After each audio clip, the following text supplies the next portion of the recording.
Alright, hello everyone. So, today we're going to talk about a rather very specific type of subject. Poisonous colors. Now you may be wondering, hey, how can colors be poisonous? Well, it's not the color that's poisonous, it's what they're made of. Alright? So, the three most dangerous colors as known of right now is green, orange, and white. Right, so first let's start with white. White was a pretty common color back in the day. Like it was used for robes, for clothes, for shirts, for art. So basically, white was a very important color. And back then, you know how they made ice? By making these little pieces of rock, and then they crush it. But the thing here is, the rock they were crushing was not exactly a nice rock, alright? This rock, in fact, was actually lead infused, alright? It had lead inside of it. And when lead goes into the bloodstream, well, it causes dyslexia, causing the function of the body to work less properly, and also ultimately causing death if not treated in time. However, the white color still remained until like the late, mid 15th, 16th centuries, because they didn't know what other way to make white other than just crushing that very poisonous rock.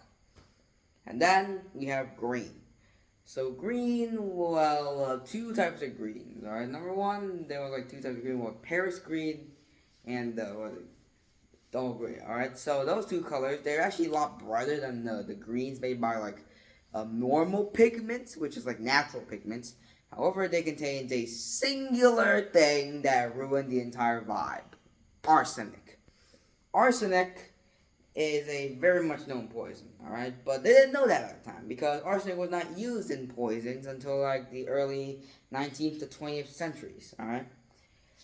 So, arsenic, when it was like made to a paint and when it touched human skin, it can actually go into your cells and then cause like overgrowing and stuff.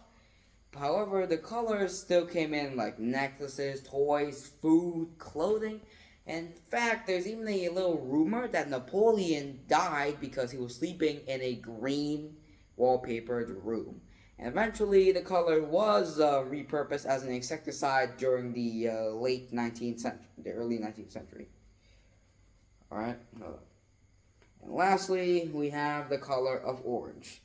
So, color orange, like the tangerine and color on basketball or color on those Lego pieces. So, orange back then, it was made of actually radium, alright? So, they didn't know that because radiation wasn't even a thing for a long time.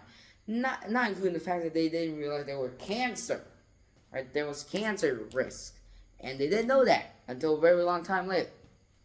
So, it was used in toys, in clothes, in cutlery, in jewelry. Alright, so basically, children and people were getting affected, and millions of people were dying. And to this day, most of the radium that was used, they still have their effects lingering within the things that it was painted in. So, luckily, however, most of it was taken away and then used to like repurpose into bombs, alright? So basically it was like Agent Orange and stuff. So yeah, those were the three very dangerous pigments. But like, just remember, not all colors are poisonous. Some of them are. It's just that it's not the color that's poisonous. It's the way they're made. So yeah, next time you're painting, be careful what you're making out of.